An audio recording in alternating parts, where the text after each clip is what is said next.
Today on Newsday.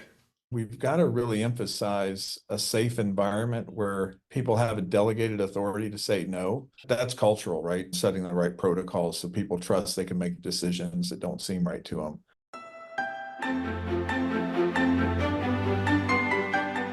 My name is Bill Russell. I'm a former CIO for a 16-hospital system and creator of This Week Health, where we are dedicated to transforming healthcare one connection at a time. Newsday discusses the breaking news in healthcare with industry experts, and we want to give a big thanks to our Newsday partners, ClearSense, HealthLink Advisors, Order, SureTest, and Tausight. Now, let's jump right in. All right, here we are. It's Newsday, and we have Drexel Ford joining us as usual, and we have Lindsay Gerald, CEO of HealthLink Advisors, with us as well. And we are here to talk about the news. Lindsay, welcome to the show. Yeah, thanks. Excited to be here. Looking forward to the conversation. Looking forward to. There's a lot of things happening in our industry right now. And we're gonna start with a goofy story, and then we're gonna go into the stuff that's probably a little more pragmatic for the industry. Although we could talk about Apple's Vision Pro if you wanted to as well, but I don't really want to, unless you guys want to talk about it. Not particularly. I think we're going to see a lot of really interesting stories develop around that. So let's give it a little time to. We'll give it a little time. It has some interesting reviews so far. Some people are not real happy with their $3,500 acquisition of a screen that they strapped to their face. I want to start with this one. Just get your thoughts on this. Finance worker pays out $25 million after video call with deepfake chief financial officer. This was in Hong Kong. The person who was duped had some inkling that they were being duped. When they got on the video call, there was a whole plethora of people on the video call. So it wasn't only the CFO, it was a couple of his other colleagues, and they sounded, looked, and everything else like their colleagues. And it was at that point, that person was like, yep, all right, this looks real. And they wired $25 million to the fraudsters. I'm curious, this is a new level of attack for us. Where do you go with this kind of attack, and what could they do within a health organization? Drex, I'll start with you, and then I'll go over to Lindsay. Yeah, I think it's interesting too. I've read this story. I may have been the one who pumped it up to thisweekhealth.com/news, but it's interesting to me that there's enough stuff that we've all put out there on social media and podcasts and all those sorts of things that AI is strong enough now to be able to take that information and actually turn it into a fake version of you that can actually tell people to do things that sound very convincing. And I just think we're at this point in time where, Lindsay, I would say from an operational perspective, this idea of having some real clear defined procedures in place that are pre-gamed and worked out ahead of time so that it's not just 5 people randomly on a Zoom call saying transfer money or sign the contract or whatever the case may be. You need to have those procedures in place ahead of time, right? Yeah, absolutely. It's very scary to me to think about what could be possible with that. And I agree with you, Drex, that we've got to have the clear procedures in place, and we've got to really emphasize a safe environment where people have a delegated authority to say no. Bill, I think you said they might have had an inkling it wasn't going right, and to know they can stop that and say no and not fear for their job because the transfer didn't happen. But that's cultural, right? And I know you that better than I do. It's cultural around setting the right protocols so people trust they can make decisions that don't seem right to them. That's very scary. I don't know. I hope somebody comes up with some technology that can decode some of that, perhaps. Technology that identifies deepfakes to protect us from deepfakes. And that probably is where it's going to go. And you'll probably see it embedded into some of these, into Microsoft Teams. You'll probably see it embedded into Zoom and some other things. I want to hit on, actually, before we get there, Lindsay, I think this is the first time for you on the show. Give us a little idea of HealthLink Advisors. What is it that you guys do in the industry? Yeah, happy to. Thanks for the opportunity. We were founded 8 years ago. Time flies. Myself and Chris Jenkins co-founded the company. I was straight out of PricewaterhouseCoopers. I was a partner in our healthcare practice and revenue cycle practice, and really wanted to get back to boutique consulting. So we founded HealthLink Advisors and have been really off to the races since then, growing organically for the last 8 years. When you ask what we do, I think I would really nail it down by saying the following. We are very focused in IT and digital strategy, also in IT finance and operations improvement. How can you run an IT department better and run it in a sophisticated manner with financial planning, financial safeguards, and really just get the processes nailed down so it runs better and get away from that kind of chaos that sometimes can be inside an IT department, especially in the large health systems. We also do a lot of system selections and optimization work. We call them platform selections now, but they are up and down. We probably do, I think in 23, we did about 32 system selections for various clients, interim leadership, and then finally program and project management on implementations. But our sweet spot is in that IT advisory space in the office of the CIO. Fantastic. Thanks for being a partner of This Week Health, and I look forward to working with you over the course of the year. Should be a fun year. And along those lines, we're going to talk about the Kaufman Hall National Hospital Flash Report. This is the January edition, which reports on the numbers for December. And it's interesting. I'm going to read some of these things, and it's going to sound positive. But I talked to some people this week. UPMC posted their first loss for a year for the first time in 20 years. Intermountain's margins are at about 1%. A lot of large health systems are at their lowest levels ever. And some of their key takeaways from this report are margins improved in December and are up by more than 15% compared to 2022, which marked the worst year since the beginning of the pandemic. So I guess if we measure from the low point, we've improved by 15%. I don't know if that's enough or not. Average length of stay has declined on a year-over-year basis, and outpatient revenue has grown significantly, increasing by more than 40% compared to 2020, which I guess is pre-pandemic. What are you hearing? What do you take away? Lindsay, I guess I'll start with you. What are you hearing? What do you take away from where hospitals and health systems are at with regard to their financial performance? Yeah, wow. I feel like, do we have 2 hours to talk about this one? So a couple of reactions. That one, I love Kaufman Hall. I think they do great work in that flash report.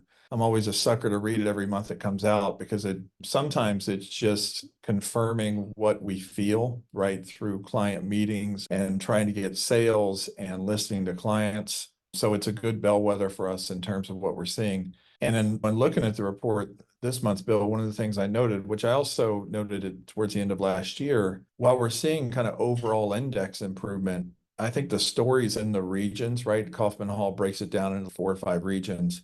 And the fact that you mentioned those two are in regions that are struggling more. You look at the South or the Northeast, and they're going gangbusters percentage-wise compared to past performance. They're going gangbusters all in on the margin index. And we feel that, right? We noticed a distinct change about October, November last year, where it seemed like dollars started freeing up in the health systems, and they were ready to engage and start spending money with us in a much more rapid pace than we had seen before. So we've been on quite a run here for a while. So we're feeling in those regions that are doing well that they're ready to spend some money they've been sitting on for a couple of, seeing that free up. The other thing I'd mention about that is just what you said in terms of length of stay. And there is an interesting dynamic going on, which we spend a good bit of time addressing, and that is, as hospitals move more business to their outpatient centers or the outpatient revenue side. And I think the Kaufman Hall report said there's, in some areas, there's been a 40% increase of that. But many of these big health systems have these huge big boxes that they got to keep full, called hospitals, in order to be profitable, right? So they're really in this tough spot of, I got to go compete outside my hospital wall, but yet I got to keep enough business to keep the hospital profitable. And that's quite a big swing to go through for some of these organizations, especially when they're dealing with Medicare Advantage cuts and other things like that. So what we love to do is help the CIOs and IT leadership teams know how to respond to that and talk the business of health IT. So I'm a sucker for a good Kaufman Hall flash report and kind of understanding where the economics are, how they're performing. Yeah, looking at the Midwest and the Great Plains, they are pretty dramatic drops in terms of where they were. I'm wondering if that's just a lag effect, that it's going to bounce back, or if that indicates a larger trend that we need to be looking at or concerned about. Yeah, I don't know. I wonder too. And I also wonder, again, just thinking through this without a lot of data in front of me, there are a lot of rural small hospitals in those markets, right, that absolutely have to stay open or people don't get health care. And in talking to some of our clients in that section of the company, there's just a big question of how do we keep doing that without the federal government support there to keep those small hospitals open? I don't know if that plays into it or not. It makes me wonder.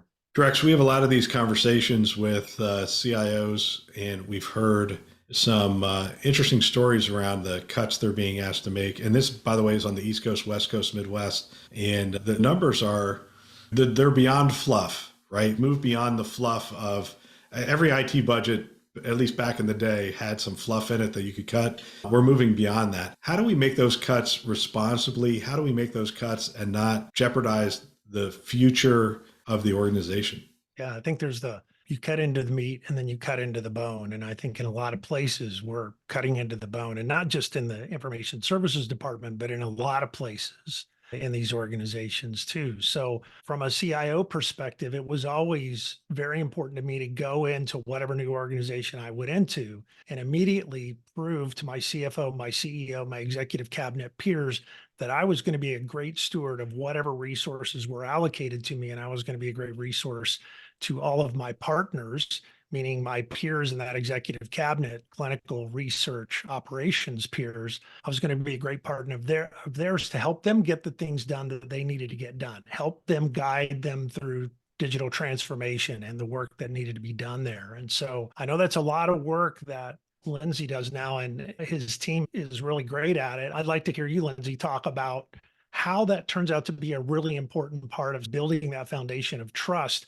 especially when we're in an environment like we're in today. Yeah, and I'm going to use a consulting buzzword as much as I hated being in the consulting business and talk a little bit about operating models. So when we use the term operating models, what we mean is the organizational structure of, in this case, and how that organizational structure through process and accountability serves the business, right? The business being all aspects.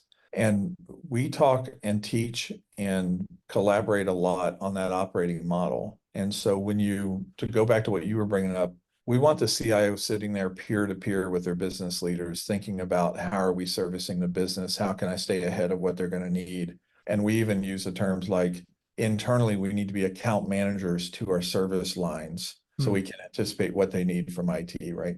But you also need adaptability in the operating model. I'll give you a good example. And just one example is the PMO architecture, right? Does an organization need a project management office in IT? Yes, perhaps. But just because that office was 18 people one year does not mean it should be 19 people the next year, especially as the organization moves towards EPMO and servicing faster growing service lines. That's one aspect of what does the operating model says works best to serve the organization. And maybe the CIO should come forward and say, I've been thinking about the PMO and it would be better under somebody else as an enterprise PMO. And then I'm going to figure out how to integrate a service model into that. And that's what we mean by operating model. Are we really adapting to serve the business? That kind of mentality, when you got to cut to the bone, you can then go to the table and essentially say, maybe virtually or for real, help me. I've got to reduce another 5%. I need my business leaders to help me figure out how to do that because I'm not going to go get it out of vendor contracts anymore. And when we see that, that's pretty exciting for us because that's partnership and communication. But that's not easy to do, right? I want to be careful that we don't sound preachy, but we love to work with organizations to help get them there and be that respected partner at the table. Yeah, that kind of behavior is, I would say, pretty unusual, right? You often see CEOs and CFOs go to the CIO and say, cut this much more out of your budget. And then they just try to figure it out. This version of an operating model where you actually sit down with all those business, clinical, and research partners and say, I need everybody to put on their big boy hat and look at what we're spending money on and realize we're going to have to pull back somewhere. Where do we pull back that makes the most sense for the whole organization, as opposed to me trying to figure out how I'm going to cut money in a budget, but continue to try to provide the same level of service when I've already done everything I can to wring out those ops. It's a pretty cool setup. It's untenable, right? It's a no-win situation. And then the CIOs, you do that long enough, as we all know, one day you wake up and you're like, man, what am I doing? I'm on an endless treadmill, right? And then the burnout starts. And talking about capacity, what do we have the capacity to do? What is the business priorities? How are we budgeting? What's our return on use of capital? Those are great, sophisticated conversations to be having with business leaders. And I know the CIO or IT leadership or CDO, whatever it is, once they get the equipment and the tools to have that conversation, they love it because they get to engage fully with the business. In the ever-evolving world of health IT, staying updated isn't just an option, it's essential. Welcome to This Week Health, your daily dose of news, podcasts, and expert commentary designed specifically for healthcare professionals like yourself. Discover the future of health IT news with This Week Health. Our new news aggregation process brings you the most relevant, handpicked stories from the world of health IT. curated by experts, summarized for clarity, and delivered directly to you. No more sifting through irrelevant news, just pure, focused content to keep you informed and ahead. Don't be left behind. Start your day with insight at the intersection of technology and healthcare. This Week Health, where information inspires innovation. Yeah. We talked a lot about metrics at the last 229 project. We were sitting around in a group of CIOs, and it was interesting to me that we're all not talking about the same metrics yet, and that some are still, what's the best way to say this, very technology focused while others are business focused. And does that get driven by the organization driving it down, or is that the CIO taking a little different perspective and saying, look, here's a set of business objectives, business kinds of metrics. We want to look at the return on investment. We want to return on capital and those kinds of things. Where does that originate from? In our experience, it originates from the CIO generally, and it's an evolution. I'll tell you, we've got a couple of great recent examples just pulling on that to answer this question, where the CIO was really interested in engaging more in those business metrics to judge performance and building that into governance and conversations. But they were reticent to go forward because they thought they'd be judged by other business leaders that they were trying to bring business metric forward. And in both of these cases, we found an inside champion inside the org. The CIO went to that champion who was an outspoken, extroverted business leader and said, I want to do this. Will you help essentially sponsor me? But that didn't work for him. And absolutely. And then they had a champion at the table that looked at the CIO and said, that's a great idea. We need to be doing more than that, right? And then all of a sudden, the walls were broken down and everybody was off running about how IT performance would be measured differently. But that's, I think, a little bit of a barrier to overcome, is changing the conversation, because so many are still reporting the number of projects we did last year, the amount of time on hold for the help desk, the amount of downtime, right? And while those are good metrics to manage, that's not what the oncology service line leader wants to hear about. It's not the world we live in today either, I don't think. I'm sorry, I was Director. just going to say, that's all right. The other part of this is, I think when you talk about a project management shop, this idea of bringing forward actual business plans that from the oncology vice president's position says, if we do these things, if we do this oncology project, which we're also going to call it an IT project, if we do this thing, here's the benefit the company gets out of it. We're going to be able to see this many more patients. We're going to have this much shorter of a wait time for patients to get in. We're going to be able to do it with this many fewer staff, whatever the case may be. That comes forward as a business plan so that it isn't just cost that allocates to the CIO's budget as a new thing they have to support, but it is offset by actual business results. And I think that's where, in my experience, I've seen the PMO become the machine that then becomes, we like how you're doing that in information services. Let's turn that into an enterprise PMO so that everything has a business plan and has that kind of a budget for CapEx and then OpEx tail management over the course of the next several years. What are these things going to cost? A lot of that doesn't happen without a good PMO design. Yeah, you're exactly right. And I'm wondering also, we do a lot of projects in IT. We do every project that happens almost that I can think of has an IT component. There's an inertia towards not measuring a project once it's done, to doing the celebration dance as soon as it's done, but not coming back and saying, hey, did we hit these metrics? Oh, and by the way, we said we were going to create these efficiencies for the organization. Did we realize these efficiencies for the organization? And this might get back to what you were saying, Drex, of the trust. Could we establish more trust by actually doing those kinds of activities and I don't know, being responsible for the promises and the delivery of the things that we say in the governance process of asking for the money? It puts the ownership also of those IT projects in the right place. They're not really owned by IT. There are significant components that are owned by them to make sure that they deploy them and implement them efficiently. But there's a lot of all the people process change management stuff that needs to happen in the clinical department or in the research department or in the business department that need to be done. And that's really where the project should be owned. And it also creates that kind of trust too, that we can do this IT project. It's going to be really expensive, and it's going to be twice as expensive if you don't do your part and pull that project into place. Just to add a little bit to that, we do a lot of total cost of ownership work. And I mentioned we do system selection work. That's always baked into those projects. But we get asked quite frequently to do work, and they say, we don't need a system selection. We just want to know if we can afford Workday, or we just want to know if we can afford Epic. What's the best path? What's the timing? What's the total? And so our approach over a 10-year total cost of ownership model is to look at all sides of the transaction. And so those models, when delivered, are just massively complex and detail oriented, down to the line item level of what application we're going to sunset once it's live in month 8 and month 9 and month 10. So we do a lot of those. And then we circle back with our clients and say, hey, remember that TCO we did for you 12 months ago? How close were we? How did we do? We want to know. We want to capture lessons, and we'd love to use you for reference on future work, right? I want to be careful what I say, but we don't get very many of those after action reviews, because once it's approved, it slides into the responsibility of finance to track the invoices and report.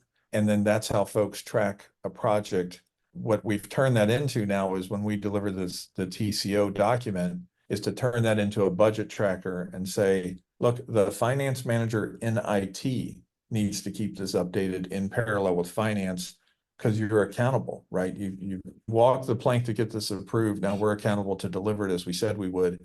And then you've got a story to tell on top of the business rewards that come out of it. But that whole financial discipline, we're really passionate about that work. And I just think there's a lot of room for improvement in IT in partnership with the business in that regard. I could go on for a while about that. Well, gentlemen, I appreciate it. Lindsay, how do we know we're actually talking to you? How do we know we're not talking to a deep fake? Do you have a feeling in your gut that it's me or no? No, it feels like you. You've answered these questions pretty straightforward. But man, there's enough video out there. We could do some fun things with Drex, I think.